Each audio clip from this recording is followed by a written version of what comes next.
നമസ്തേ. ഓം ശ്രീ മാത്രേ നമ. Sridevi astrological consultancy ചാനലിലേക്ക് ഏവർക്കും സ്വാഗതം. ഇപ്പോൾ ഇവിടെ രോഹിണി നക്ഷത്രക്കാരുടെ പൊതു സ്വഭാവങ്ങളെക്കുറിച്ചും 2025 അവർക്ക് എന്തെല്ലാം ഗുണഫലങ്ങളാണ് ഉള്ളത് എന്നതിനെക്കുറിച്ചുമാണ് ഇവിടെ പ്രതിപാദിക്കുന്നത്. രോഹിണി നക്ഷത്രം എന്ന് പറയുമ്പോൾ ഇടവം രാശിയിലാണ് രോഹിണി നക്ഷത്രം ഉള്ളത്. മറ്റുള്ളവരിൽ നിന്നും വ്യത്യസ്തത പുലർത്തുന്ന നടപ്പും ചലനങ്ങളും ആയിരിക്കും ഇവർക്ക്. സൗന്ദര്യത്തിന് അല്പം പോലും കുറവുണ്ടായിരിക്കുകയില്ല. ചന്ദ്രദശയിലാണ് ഇവരുടെ ജനനം. 15 വയസ്സിന് ശേഷം പലവിധ ദുർഘട സന്ധികളിലൂടെയും കടന്നു പോവുകയും 30 വയസ്സോടുകൂടി ഉന്നത സ്ഥാനത്തോ ഗുണകരമായ നിലയിലോ എത്തുകയാണ് സാധാരണ പതിവ്. അതായത് ചന്ദ്രദശയിൽ ജനിച്ച് ചൊവ്വ കഴിഞ്ഞ് രാഹുവും കഴിഞ്ഞാൽ പിന്നെ വ്യാഴത്തിന്റെ ദശാകാലം ഇവർക്ക് വളരെ അനുകൂലമായിരിക്കും. അധികാരത്തോട് അതിയായ ആഗ്രഹവും അതുണ്ടായാൽ അത് നിലനിർത്താനുള്ള വ്യഗ്രതയും ഉണ്ടാകും. അഭിമാനിയായിരിക്കും. സാധാരണ പെട്ടെന്ന് ശോഭിക്കാറില്ല. എന്നാൽ കോപം വന്നാൽ പെട്ടെന്ന് നിയന്ത്രിക്കുക പ്രയാസമായിരിക്കും. ഒരു രംഗത്ത് തന്നെ ഉറച്ചു നിൽക്കാതിരിക്കുക എന്നുള്ളത്, അങ്ങനെ നിന്നാൽ തന്നെ അതിലെ തന്നെ വേറെ മണ്ഡലങ്ങളിലേക്ക് മാറുകയോ ചെയ്യും. ഏത് കാര്യവും പെട്ടെന്ന് ഗ്രഹിക്കുന്ന സ്വഭാവമാണ്. ഒരു പ്രധാന ദൂഷ്യം മറ്റുള്ളവരുടെ കുറവും കുറ്റവും കണ്ടുപിടിച്ച് അവരെ ഒന്ന് ഇമിറ്റേറ്റ് ചെയ്ത് കാണിക്കുവാനൊക്കെ ഇവർക്ക് പ്രത്യേക ഒരു കഴിവാണ്. എന്നാൽ സത്യധർമാദികൾ അനുസരിച്ച് ജീവിക്കാൻ ശ്രമിക്കും. ഈശ്വരവിശ്വാസം ഒന്നുകിൽ കൂടുതലായിരിക്കും, അല്ലെങ്കിൽ ഒട്ടും ഉണ്ടാവുകയില്ല. അവസരത്തിനനുസരിച്ചിട്ട് ഈശ്വരവിശ്വാസം കൂട്ടുകയും കുറയ്ക്കുകയും ചെയ്യും.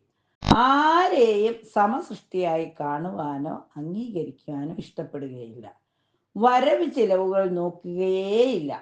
ആവശ്യത്തിനും അനാവശ്യത്തിനും പണം ചിലവാക്കും. അല്പം ദൂർത്തും കാട്ടിയേക്കാം. മറ്റുള്ളവരെ വിശ്വസിച്ചു പോയാൽ അതിര് കവിഞ്ഞ് വിശ്വസിക്കുകയും അബദ്ധത്തിൽ ചാടുകയും ചെയ്യും. സാമ്പത്തിക രംഗം, രാഷ്ട്രീയ രംഗം, സ്വതന്ത്ര ബിസിനസ് രംഗങ്ങൾ, മെഡിക്കൽ രംഗങ്ങൾ എന്നീ മേഖലകളിൽ വിജയ സാധ്യത കൂടുതലാണ്. ചേറിലെ താമര പോലെ വളരെ താഴ്ന്ന നിലയിൽ നിന്നും ഉയർന്ന പദവിയിലെത്തുവാനുള്ള കഴിവും സാഹചര്യവും ഇവർക്കുണ്ടാകും.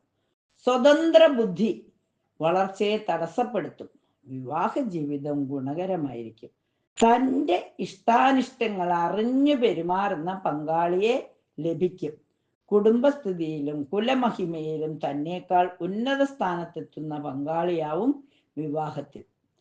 സ്വന്തം താല്പര്യത്തിനായിരിക്കും മുൻതൂക്കം കൊടുക്കുക. ഈ നക്ഷത്രത്തിൽ ജനിച്ച സ്ത്രീകൾക്ക് ഇപ്പറഞ്ഞ ഫലങ്ങൾക്ക് പുറമെ സൗന്ദര്യവും സൗഭാഗ്യവും കൊണ്ട് അനുഗ്രഹീതരായിരിക്കും. ക്ഷിപ്രപ്രസാദിയും ക്ഷിപ്രകോപിയുമായിരിക്കും. ആഡംബരത്തിൽ അല്പം പോലും കുറവുണ്ടാകില്ല. പ്രവർത്തന മേഖല എന്തായാലും അതിലെല്ലാം വിജയിക്കുവാൻ പരിശ്രമിക്കും. ഇവർ ഇടവൻ രാശിയിലാണ് ജനിച്ചിരിക്കുന്നത്. രാശിനാഥൻ ശുക്രൻ, അതായത് മഹാലക്ഷ്മി, അന്നപൂർണേശ്വരി ഭാവവും മഹാലക്ഷ്മി ഭാവവും ഉണ്ട്. അതുപോലെ തന്നെ ദശാനാഥൻ ചന്ദ്രനാണ്. നല്ല ഐശ്വര്യമുള്ള ഇവർ എപ്പോഴും പ്രസന്നരായിട്ടാണ് കാണുക. തീർച്ചയായിട്ടും 2025 ഇവർക്ക് എങ്ങനെയായിരിക്കും എന്നൊന്ന് നമുക്ക് നോക്കാം.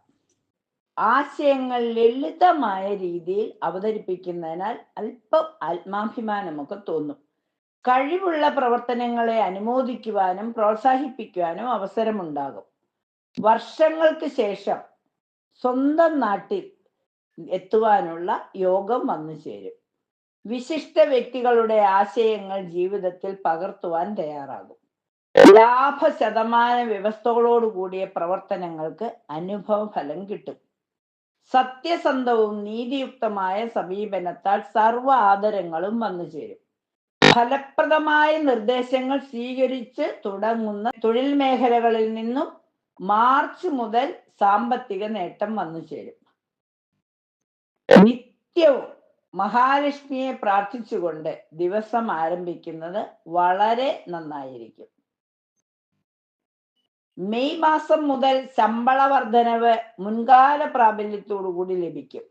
മാതൃകാപരമായ പ്രവർത്തനം കാഴ്ചവെക്കുവാൻ ഇടവരുമെങ്കിലും മെയ് മുതൽ മാത്രമേ അത് അനുഭവഫലമാവുകയുള്ളൂ. വിജയ ശതമാനം കുറഞ്ഞതിനാൽ ഉദ്ദേശിച്ച വിഷയത്തിൽ പണം കൊടുത്തു ചേരേണ്ടതായി വരും. വിദ്യാഭ്യാസ രംഗത്ത് ചില സാമ്പത്തിക ക്രമങ്ങളൊക്കെ ആവശ്യമായി വന്നേക്കാം. വ്യക്തിത്വത്തിന് യോജിക്കാത്ത പ്രവൃത്തിയിൽ നിന്നും പിന്മാറുന്നത് ഭാവിയിലേക്ക് ഉപകാരപ്രദമാകും. ഡിസംബർ മാസത്തിൽ നിലവാരം മെച്ചപ്പെടാനും പുതിയ വീട് വാങ്ങാനുമുള്ള സാഹചര്യം വന്നു ചേരും. ഈശ്വര പ്രാർത്ഥനകളാലും കൃത്യമായ ചികിത്സ ലഭിക്കുന്നതിനാലും അല്പം ആരോഗ്യ പ്രശ്നങ്ങൾ വന്നാലും പൂർണ്ണ വിശ്രമത്തോടുകൂടി പ്രശ്നങ്ങളെ അതിജീവിക്കുവാൻ സാധിക്കും.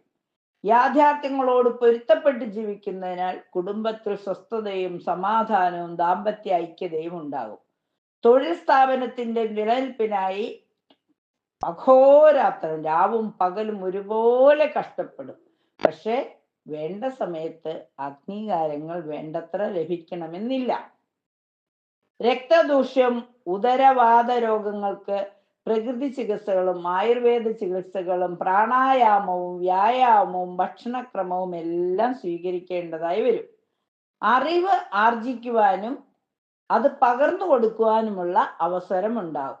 സ്വസ്ഥവും സമാധാനപരവുമായ കുടുംബജീവിതം ജനുവരി മുതൽക്ക് തന്നെ ഇവർക്ക് സാധിക്കും.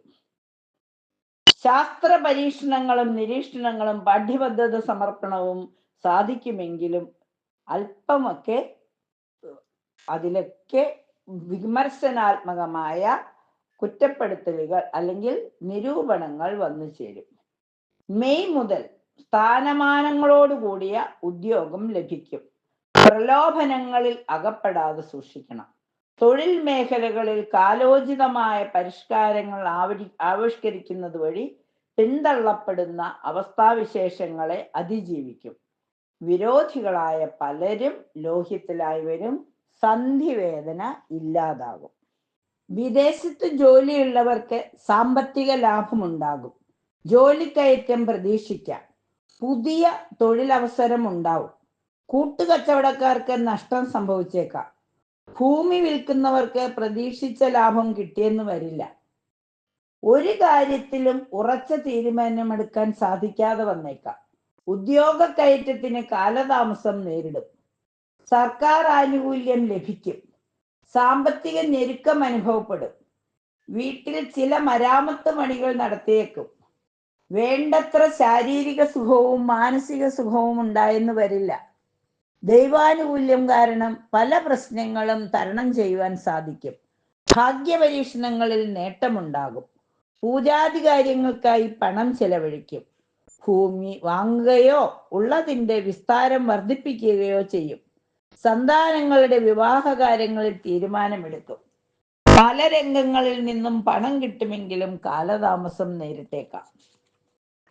ഉദ്യോഗസ്ഥർക്ക് മേലധികാരികളിൽ നിന്നും അല്പം വിമർശനങ്ങൾ കേൾക്കേണ്ടതായി വന്നേക്കാം. പ്രമേഹമോ രക്തസമ്മർദ്ദമോ ഉള്ള രോഗികൾ കുറച്ചുകൂടി ശ്രദ്ധ പാലിക്കേണ്ടതാണ്. ഊഹക്കച്ചവടത്തിൽ നഷ്ടം സംഭവിക്കാനിടയുണ്ട്. ലാഭം ഉദ്ദേശിച്ച് ചെയ്യുന്ന പ്രവൃത്തികൾക്ക് അത്ര ഗുണഫലങ്ങൾ ലഭിക്കണമെന്നില്ല. എന്നാലും എല്ലാം വർഷാവസാനം മംഗളമായി കലാശിക്കും. പ്രവർത്തന ശേഷി വർദ്ധിക്കും. സാമ്പത്തിക നില മെച്ചപ്പെടും. പുതിയ വ്യവസായങ്ങൾ ആരംഭിക്കും. വിഷമം പിടിച്ച കാര്യങ്ങൾ ദൈവാനുകൂല്യം കൊണ്ട് നേരെയാവുന്നതാണ്. ഉന്നത വിദ്യാഭ്യാസ രംഗത്ത് ഉയർച്ചയും ധനലാഭവും പ്രതീക്ഷിക്കാം. പല ജോലികളിലും പ്രവർത്തിക്കുമെങ്കിലും ഒന്നിലും ഒരു പരിപൂർണ സംതൃപ്തി ഉണ്ടാവുകയില്ല. തൊഴിലിലും വ്യവസായത്തിലും ഇടയ്ക്കിടയ്ക്ക് തടസ്സങ്ങൾ സംഭവിച്ചേക്കാം. സ്ത്രീജനങ്ങൾ മുഖേന മനശല്യവും ഉണ്ടാകാം. ഉയർച്ചയിലുള്ള അസൂയ കാരണം സഹപ്രവർത്തകരിൽ നിന്ന് പ്രയാസം നേരിടും. എല്ലാ രംഗങ്ങളിലും വിജയിക്കുമെങ്കിലും സാമ്പത്തികമായി പുരോഗമിക്കാറില്ല. മനസ്സ് സദാ വേദനിച്ചു കൊണ്ടിരിക്കും. അയൽക്കാരുമായി അനാവശ്യ തർക്കത്തിനിടയുണ്ട്. ശ്രദ്ധിക്കുക. വ്യവഹാരാദികളിൽ തൃപ്തികരമായ വിജയം ഉണ്ടാവുകയില്ല. സാമ്പത്തിക പ്രയാസങ്ങൾ മാറിക്കിട്ടും. മംഗളകർമ്മങ്ങളിൽ പങ്കുകൊള്ളും. മുൻപെഴുതിയ പരീക്ഷയുടെ ഫലമെല്ലാം അനുകൂലമായി വരാം. പട്ടാളം, പോലീസ്, സൈനിക വിഭാഗങ്ങളിൽ പങ്കെടുത്തവർക്ക് അല്ലെങ്കിൽ ആ രംഗത്തുള്ളവർക്ക് പ്രൊമോഷൻ കിട്ടുവാനിടയുണ്ട്. രേഖകളിൽ ഒപ്പുവെക്കേണ്ടി വരുമ്പോൾ കൂടുതൽ ശ്രദ്ധാലുവാകുന്നത് നല്ലതാണ്. പുണ്യസ്ഥലങ്ങൾ സന്ദർശിക്കാൻ ഇടയുണ്ട്. പല കാര്യങ്ങളും പകുതി വെച്ച് നിർത്തേണ്ടതായി വരും. പിന്നീട് അത് പുനരാരംഭിച്ച് പൂർത്തിയാക്കുകയും ചെയ്യും. സുഹൃത്തുക്കൾക്ക് വേണ്ടി ജാമ്യം നിൽക്കേണ്ടി വരും. ആലോചിച്ച് മാത്രം അത് ചെയ്യുക. കുടുംബത്തിൽ എല്ലാവിധ ഐശ്വര്യങ്ങളും നിലനിൽക്കും. ഗ്രഹനിർമ്മാണത്തിന് ഒരുങ്ങുമെങ്കിലും അല്പം കാലതാമസം നേരിട്ടേക്കാം. സന്താനങ്ങൾ പരീക്ഷകളിൽ വിജയിക്കുകയും അവരുടെ പേരും പ്രശസ്തിയും വർദ്ധിക്കുകയും ചെയ്യും. ഹർജികൾ, എഴുത്തുകൾ മുഖേന സാമ്പത്തിക നേട്ടം ഉണ്ടാവും. വീട് മാറി താമസിക്കുവാൻ ആലോചിക്കും. പൗരാണിക മുതലുകൾ തിരിച്ചു കിട്ടുവാൻ യോഗം കാണുന്നു. ജോലിസ്ഥലം മാറി പുതിയ ജോലി പ്രവേശിക്കാൻ ഇടവരും. ചന്ദ്രദശയിൽ ജനിച്ച ഇവർക്ക് ചന്ദ്രമായി പ്രാർത്ഥിക്കുന്ന പൗർണമി നാളിലും അമാവാസി നാളിലും വാരാഹി ദേവിയെയും മഹാലക്ഷ്മിയെയും പൂജിക്കുന്നത്, ദേവീ മഹാത്മ്യം പാരായണം ചെയ്യുന്നത്, അതുപോലെ തന്നെ ദുർഗാ സപ്തശതി ചൊല്ലുന്നത്, ദേവി മഹാത്മ്യത്തിലെ നാരായണീ സ്തുതി നിത്യം പാരായണം ചെയ്യുന്നത്, മുത്ത് ധരിക്കുന്നത്, തിങ്കളാഴ്ചകളിൽ വ്രതമെടുക്കുന്നതൊക്കെ ഗുണഫലങ്ങൾ നൽകും.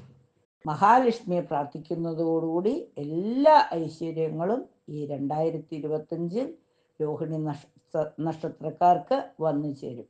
എല്ലാ നന്മകളും അനുഭവിക്കാൻ ഇവർക്ക് ഭഗവതിയുടെ അനുഗ്രഹം ഉണ്ടാകട്ടെ എന്ന് പ്രാർത്ഥിച്ചുകൊണ്ട് നിർത്തുന്നു. നന്ദി, നമസ്കാരം.